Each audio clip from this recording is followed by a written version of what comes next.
Starting with 2009's Down Terrace, Ben Wheatley has forged an identifiable style, which is often rooted in British social realism. Many of his characters would be perfectly at home in the films of Alan Clarke or Mike Leigh. Wheatley's films always demonstrate a profound understanding of the importance of cinematic space. From the insular, even claustrophobic family home of Down Terrace, to his adaptation of J.G. Ballard's High Rise, in which Wheatley retained Ballard's spatial fixation. Even at their darkest moments, Wheatley's films playfully inject a sense of gallows humour, so his undertaking of an overtly comedic, although darkly so, project was not terribly left field. In the case of Sightseers, the comedic elements resulted from the fact that the script was written by comedians Steve Oram and Alice Lowe, and based upon characters they created whilst touring as part of one of Steve Coogan's shows. Before overseas holidays became an affordable part of the lives of the average Briton, especially holidays in Spain following the end of the Franco era, an escape to the coast or the country fulfilled the need for spatial change, which is not to say that the rural sojourn has entirely waned in popularity. The rural still inspires fascination and desire in the contemporary urban resident, and over 90% of the UK's population live in towns and cities. And yet, for many people, the rural remains a mediated space that's known largely through television representations such as the folk opera of Emmerdale and the fauna and flora of Springwatch. There are undoubtedly people living within towns and cities whose only experience of rural space have been high-speed glimpses through windows during train and car journeys, or forays into the peripheries of our own urban locales. Essentially, these are fleeting impressions that are devoid of any substantial engagement. Sightseers deals with an escape from the urban into the rural that's, importantly, filled with spatial expectations and the inevitable disappointment that occurs when there's a tension between mediated expectations of space and the existential reality of that space. Rural space becomes, in the film, an arena for the reimagining of a spatialized identity. The film tells a story of Chris and Tina, a couple in the early days of their relationship, both of whom have their own reasons for escaping their urban homes for a journey that is part exploration of identity formation, and in Chris's words, an erotic odyssey. Chris is misanthropic with an apparently deep-seated anger that's usually barely suppressed. It later transpires that he's recently been made redundant and is embittered by this experience, hinting at workplace conflicts and a class-based animosity that he believes underlies his redundancy and his inability to forge a successful identity within the city. Chris begins to express these feelings during a stay at their first caravan site as he relaxes with a beer, and whilst considering a tree, he says to Tina, "Take the noble English oak, old knobbly. That won't stab you in the back or belittle your 5-year plan.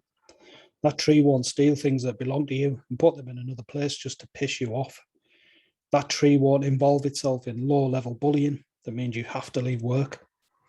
So clearly Chris is suffering from stresses that originate within his workplace and have the effect of stymieing his ability to assert himself professionally.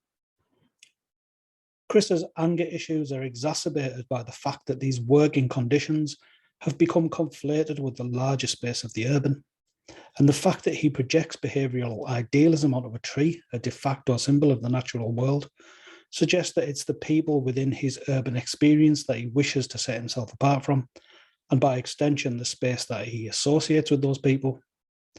The rural, as personified by this oak tree, is a space that Chris assumes won't foster situations in which he feels belittled and powerless. Fran Tonkis states that being in the crowded city magnifies the contradiction between the collective nature of social life and the radical solitude of the individual, between the claims of the group and that of the person. And the rural is an attractive space for Chris, not only because it contains fewer people in general, but more importantly, none of those that he's experienced within the city in particular. He believes the opportunity to remove himself from the overload of the city will have a calming effect on his frayed nerves. Tina lives alone with her mum, and their relationship has seemingly become strained after the accidental knitting needle-based death of their dog Poppy, for which Tina's mum blames her. Their relationship is implicitly odd. Her mum constantly critiques Tina and flits between moments of detached indifference and an affection that's infantilizing.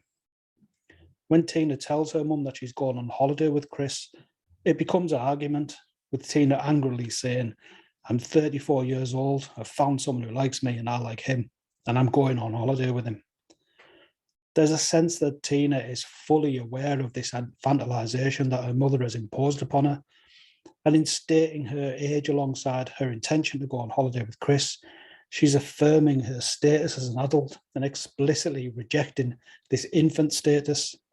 She recognises that the domestic space that she shares with her mum is part of the controlling process, and her temporary departure from that space is an attempt to resist that control. Edward Ralph states that our experience of place, and especially of home, is a dialectical one, balancing a need to stay with a desire to escape.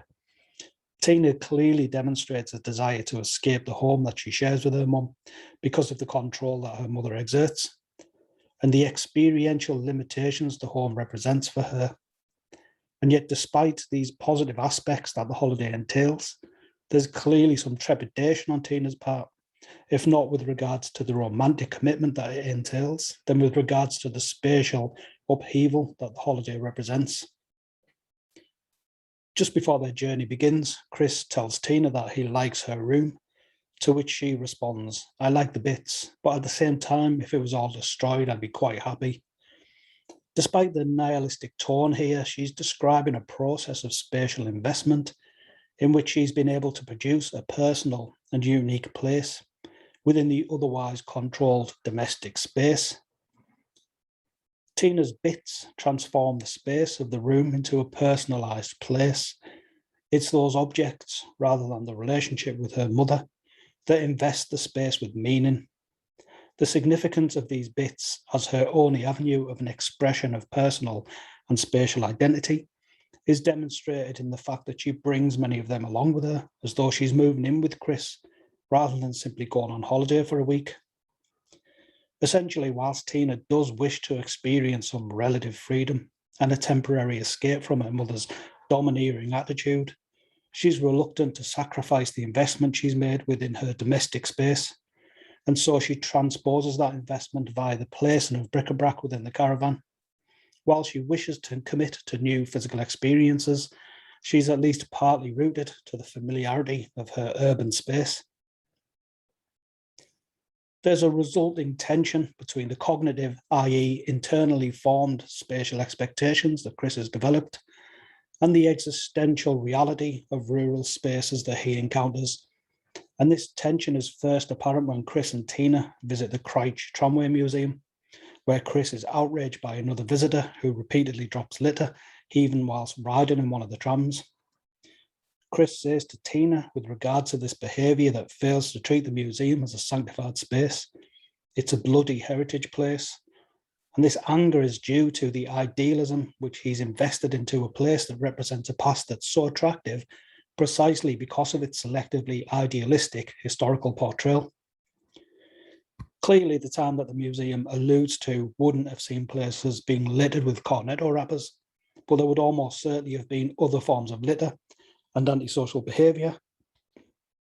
Edward Ralph, in discussing heritage tourism, suggests that perhaps in a few years we'll be able to choose not where, but when, in the plastic past, we wish to go for our holiday. The willful conflation of a when and a where is apparent in Chris's attitude, as he seems to consider these places to be revered spatial and temporal ideals. Chris chooses this destination because it's a when rather than a where, as though the museum has been plucked from time and placed into a sacred stasis. However, Michael Woods might have some sympathy with Chris's spatial frustration when he argues that places of rural commodification, as they grow in popularity and visitor numbers, can suffer from a negative impact through congestion and pollution and the development of commercial ventures that are more and more removed from the original rural attractions. So essentially, the historical and cultural aspects of these places are reduced to items of memorabilia, a tramway pencil case, and so on. And there's every likelihood that such spaces become nothing more than items on a spatial checklist. And this is actually true of Chris and Tina's itinerary to some extent. This littering man dies under the wheels of Chris's caravan as he's reversing out of the Tramway Museum car park. And whilst there's some potential for ambiguity regarding the accident, Chris does later tell Tina that it was indeed an accident. This is at a stage when the pair have committed very deliberate murders and would have very little reason to withhold the truth. However, it's the first of Chris's unambiguously deliberate murders that reveals how he utilises an anger that results from his sense of class division to explore a deliberate, if frankly psychotic, location of identity. While staying at their first caravan site, Chris and Tina meet another couple, Janice and Ian, and it quickly becomes apparent that there are some class-based differences between the two couples and the ways in which their own caravans, as units of transposed urban space, reflect their own spatial and class engagements. Chris imposes himself upon Janice and Ian and asks that he and Tina have a look around their caravan. And whilst Ian agrees, Chris and Tina are treated with obvious disdain. Even before Chris and Tina enter the other caravan, their own strongly regional accents are markedly different to Janice and Ian's own lack of accent, speaking as they do in the homogenized delivery typical of the middle class.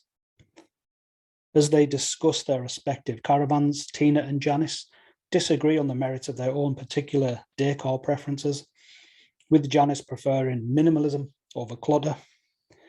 Tina says of their caravan, "It's beautiful in here, it's just like a hospital," suggesting that Janice's space is clean, white, and frankly impersonal.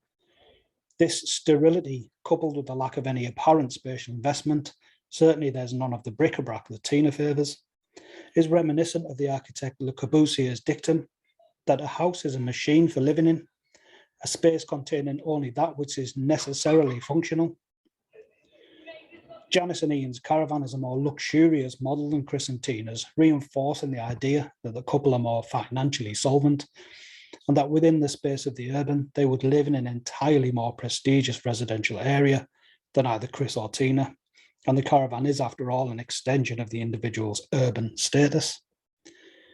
The interior of their caravan is filled with clean white lines and the latest caravan appliances. Chris and Tina's caravan, on the other hand, is a somewhat confused space, struggling as it does to contain the sheer volume of items forced into it. However, regardless of this, the clear disdain shown towards Chris and Tina and their ideas about expressing their identities within their caravan can only be viewed as being elitist. What really instigates Chris's first deliberate murder that we know of is Ian revealing that he's an author, with Janice proudly chiming in that he's writing his third book, Walks Along the Ley Lines of Britain. Chris hasn't revealed his redundancy to Tina at this point and is instead told her that he's taken a sabbatical from work in order to write a book, saying he took a bit of time off work to, find my voice. This phrasing is significant given that Chris had earlier told Tina that whilst at school he felt invisible. Chris's choice of phrasing suggests he feels subdued, and as his anger is focused upon what he views to be class prejudices, it's likely that Chris actually feels not merely subdued, but actively suppressed. As the rural is filled with new spatial experiences, it has the potential for new identity formations. Whilst Chris seems to use this potential as an opportunity to reinvent himself, he's unable to find creative inspiration, struggling to write more than a few sentences. Given Ian's apparent success of both creative endeavours and forming what seems to be an authentic connection with the space of the rural, it's perhaps a jealous anger that sees Chris follow Ian on his morning reconnoitre and deliver a fatal blow to his head with a rock. Whilst Ian walks openly and freely around the landscape, Chris utilises trees and rocks to remain undetected as he follows Ian before literally using that space against him as he bludgeons him with a piece of the landscape. In a sense, Chris's actions allow him to form a relationship with the geography of the rural, As out of necessity, he blends into and disappears amongst its features. This relationship is, whilst clearly psychotic, more authentic than the relationship he had with the urban and the relationship that he has with the mediated spaces of heritage that he and Tina visit. Murder has, to borrow Chris's phrase, allowed him to find his Irv. In the build-up to this murder, Chris is seen brooding over Ian's words, and this is interspersed with scenes of some shaman from the site's yurt field dancing around a fire as they sacrifice a chicken. All of these elements ensure the murder has a ritualistic feeling, as though it's affecting some profound change. And at this point, the soundtrack interjects Vanilla Fudge's rendition of Season of the Witch, which only reinforces this idea. But it also demonstrates how important Chris's cognitive relationship with space is. He clearly retreats into his own thoughts, the space where personal change occurs, where presumably he formulates this plan to follow and kill Ian. The beheading of the chicken is contrasted with a shot of Janice cracking an egg into a pan. Whilst this latter act clearly mirrors the assault on Ian, the chicken and the egg here represent the death of Chris's previous urban incarnation and the rebirth of his more assertively assured identity. However, whilst the space of the rural may provide Chris with the opportunity to assert himself spatially, he lacks the imagination to form a genuinely authentic identity. The removal of Ian's physical presence allows Chris to adopt aspects of his identity. From that point onwards, both Chris and Tina pretend to be married and claim that Chris is an author writing his third book. He takes and uses Ian's camera, but he takes seemingly random snaps rather than the composed, creative photos that we see Ian taking. He takes photos of himself and Tina having sex, but in a scene where Tina looks through the camera, we learn that Ian has already taken candid shots of himself and Janice. It's as though Chris is implicitly aware of his own inability to construct an authentic identity and has instead chosen one that is a performance and results from his harvesting aspects of the identity of his victims. Ultimately then, Chris is undoubtedly harbouring psychotic tendencies, and whilst it's tempting to suggest that the pressures of modern urban living and the resulting social alienation that results from inhabiting densely populated spaces contributes greatly to his violent tendencies, the fact that he expresses these desires within the rural reveals that it's his failure to experience space with a cognitively open attitude that allows his violence to escape into the world.